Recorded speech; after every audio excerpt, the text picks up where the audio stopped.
In this video, I'm going to be going over 5 things vibe coders don't tell you about building software. All right, and just for context, I run one of the top communities on Skool.com for programming, skool.com/coder. Completely free. I teach people how to program. There's a bunch of free resources. I also build custom software for businesses that they pay tens of thousands of dollars for, and I actually just recorded a full mini course on it that if you join the community, which is completely free, by the way, I'll shoot you the link to it as soon as you're in there. All right, so number one, nobody cares how hard your app was to build. So this is a mistake that a lot of beginners make, and I've fallen into this trap a lot myself as well, where you feel like for something to be valuable, it needs to be difficult to build. It needs to be hard to create. It needs to be hard to develop, to maintain, anything like that. That is not the case. All that matters is how much value your app provides. Usually, putting in a lot of hard work gets you to the point where you have more success, but it does not matter how hard something is to build for how good it is. Nobody cares about it. You might care about it, but nobody else cares about it. All that matters in the end is how good your app actually is and how good your software actually is. Number two, the most important part of a successful app arguably isn't the app itself. Now, I need to explain this a bit. So there's a lot of things that go into successful software, right? Further than just the code itself. Even if you or AI programs a full app that is very good, that doesn't necessarily mean it will be successful for whatever you're trying to use it for. It's obviously one of the main factors, but it is not the most important part about building a successful app. I think that if you're building an app for other people, obviously you need a great app and a great product, but marketing comes into play a lot more than people realize when they're building software. And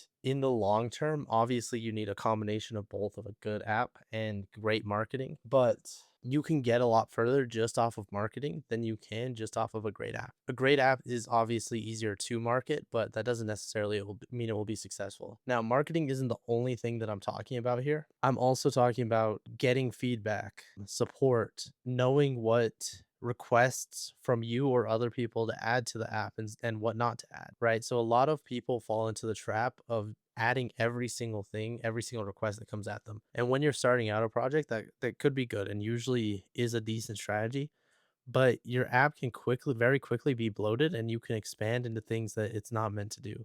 You really want to focus on the core features of what it's trying to do. If you need to, you can build another project, but you need to focus in on what is this supposed to do? Is it doing that?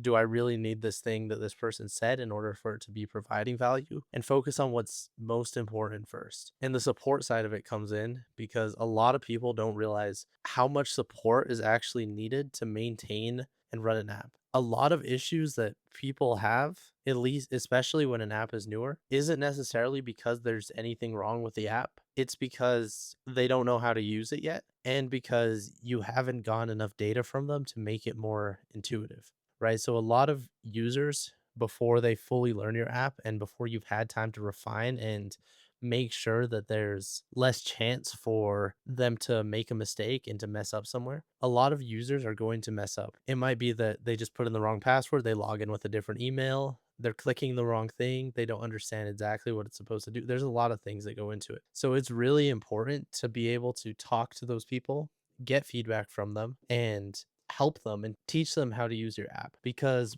until someone learns your software that you built, it's going to be very challenging.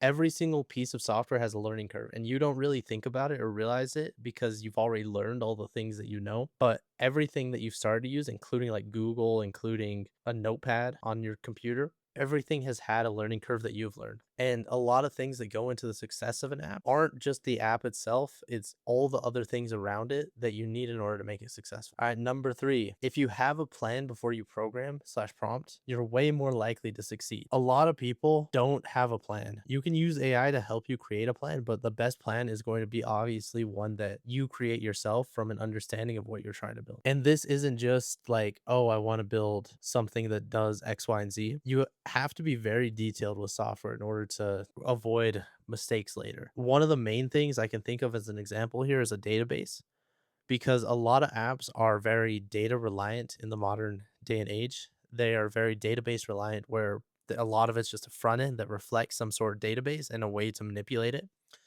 And without a good design of your data, then it's going to be very hard to continue adding onto your app.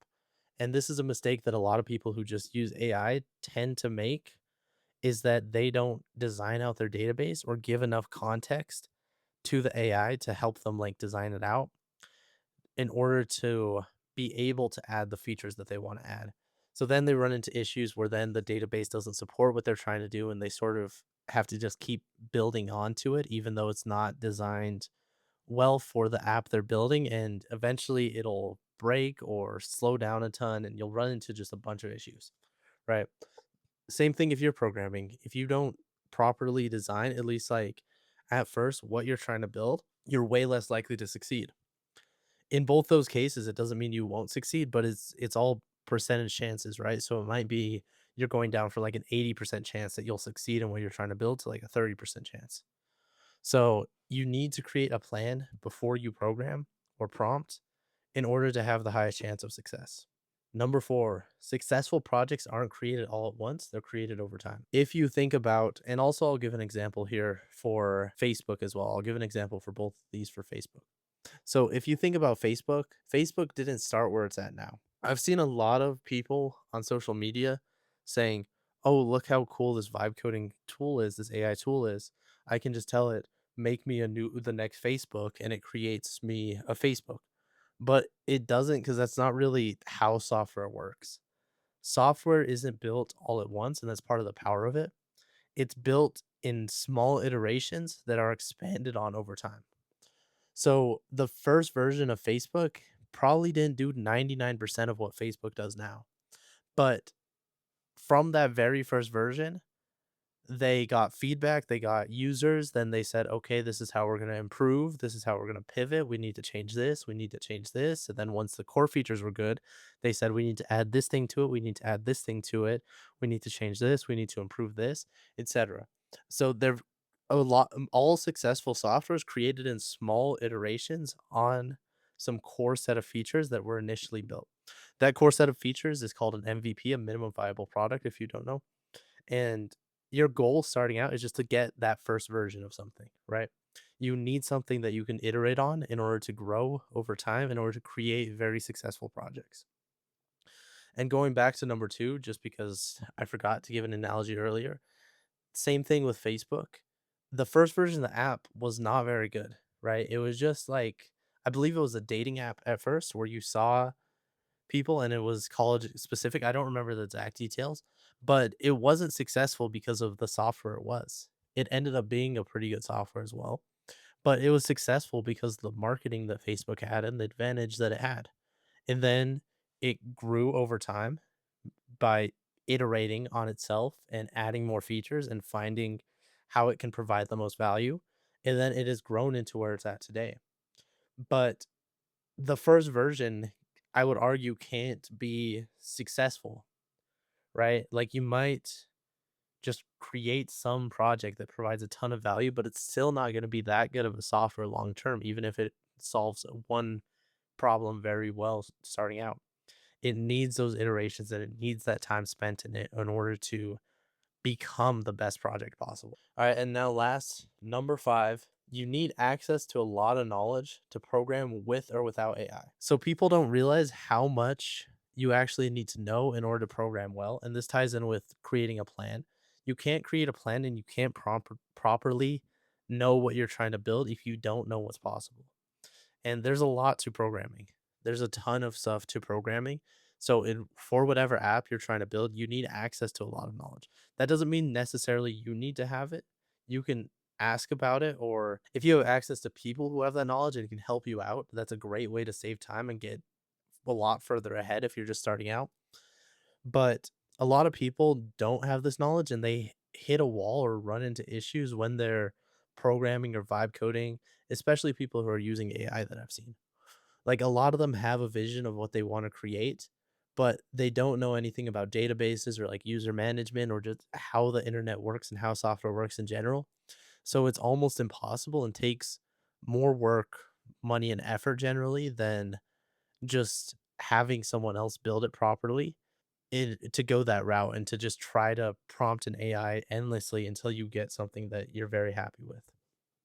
Even tools like Lovable that you don't really have to worry about setting up a database yourself or deploying yourself, it still requires a ton of knowledge because you have to know what you're trying to build and how to, like I said with the plan, like, you need to understand how to create what type of database you need to use, what style of, like, schema you need for it, like, how to correctly, like, design what you're trying to build in order to avoid all these issues that might come up at some point. So, you really need that knowledge or access to it with someone else. Again, I'm actually creating a program to help you guys give you that knowledge, and if you guys go to that link that I'll send you once you join the community, I actually have a button there that will let you book a session for free one-on-one coaching, where I'll just help you and talk you through anything, give you as much help as I possibly can in a 30-minute session.